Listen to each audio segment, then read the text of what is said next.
संजयच्या आईनी आणि साहजिकच आहे सर्व कुटुंबियांनी जे काही धाडस दाखवलं त्या धाडसाला तर सीमाच नाहीये।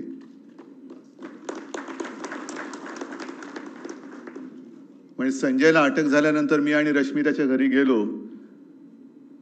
आम्ही त्यांना धीर देण्याच्या ऐवजी संजयच्या आई आणि सगळ्यांनी आम्हाला धीर दिला। साहजिकच आहे आयुष्याच्या प्रवासामध्ये अनेक माणसं भेटत असतात, काही सोबत राहतात, कायमची सोबत राहतात आणि काही संधी साधू असतात, संधी साधल्या मिळाल्यानंतर पळून जातात। मला असं वाटतं आज आपल्या सगळ्यांची परीक्षा शिवसेना प्रमुख घेत आहेत।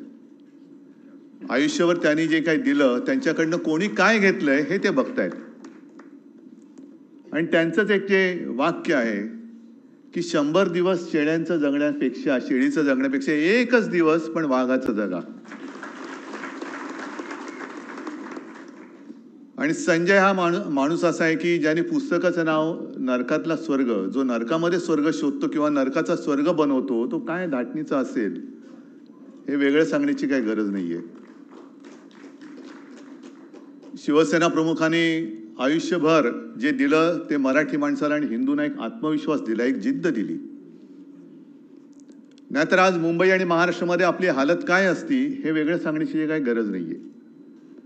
आणि कदाचित ते बघतात की खरे मी जे काही दिलं ते खरोखर जे दिलं ते घेणारे खरे किती आहेत आणि भाडखाऊ पळणार किती आहेत।